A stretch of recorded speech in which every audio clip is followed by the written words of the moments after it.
मेघा एक छोटे से शहर की भोली-भाली और सादगी पसंद लड़की थी। उसकी शादी एक अमीर परिवार के इकलौते बेटे अभिराज से तय हुई थी। मेघा के पिता और ससुर अच्छे दोस्त थे और उन्हीं के कहने पर मेघा का रिश्ता अभिराज के साथ तय किया गया।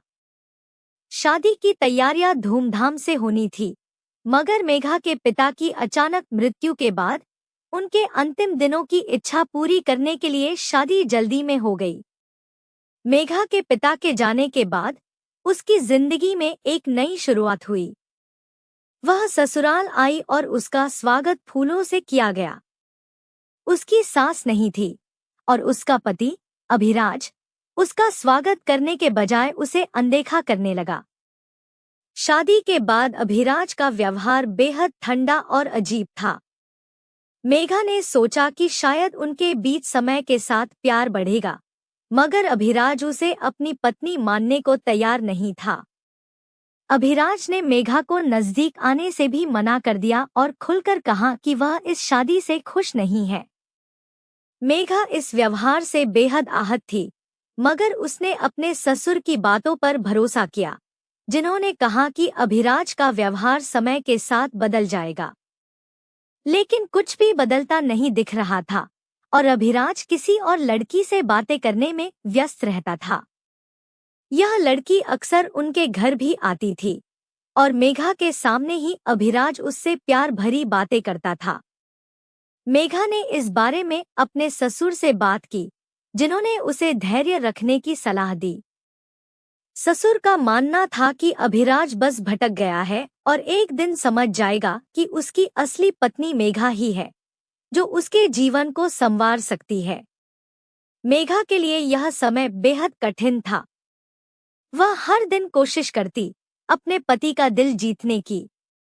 उसने अपने पति और ससुर के लिए खुद खाना बनाना शुरू कर दिया, जो उसके ससुर को तो बहुत पसंद आता था, लेकिन अभिराज उसकी तरफ ध्यान नहीं देता था। कुछ समय बाद अभिराज ने मेघा को शॉपिंग पर ले जाने का फैसला किया, मगर वहां भी उसने उसे नजरअंदाज किया और अपनी गर्लफ्रेंड से बातें करता रहा। मेघा ने यह सब चुपचाप सहा, मगर उसके दिल पर गहरी चोट पहुंची। कुछ दिन बाद अचानक अभिराज का व्यवहार बदल गया। उसने मेघा से माफी मांगी और कहा कि वह अपनी गलतियों को समझ गया है। यह बदलाव मेघा के लिए राहत की सांस थी। उसके पति ने उसे उपहार दिए और उसके साथ प्यार से पेश आने लगे। लेकिन जल्द ही अभिराज ने मेघा को मॉडर्न कपड़े पहनने के लिए मजबूर करना शुरू किया।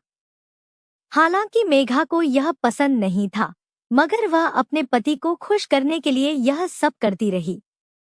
एक दिन एक अनजान व्यक्ति ने उसे फोन करना शुरू कर दिया। यह व्यक्ति वरुण मेघा से बातें करने की कोशिश करता रहा, मगर मेघा ने उसे अनदेखा किया, क्योंकि वह अपने पति के अलावा किसी और के साथ बात करने में सहज नहीं थी। इस तरह मेघा की जिंदगी में उतार चढ़ाव चलते रहे। वह अपने पति को समझाने और अपने रिश्ते को संभालने की हर मुमकिन कोशिश करती रही। इस कहानी में मेघा का धैर्य, समर्पण और अपने रिश्ते को बचाने की जद्दोजहद दिखाई गई है। उसके सामने कई चुनौतियां आईं, मगर उसने कभी हार नहीं मानी और अपने रिश्ते को बचाने के लिए हर मुमकिन कोशिश की।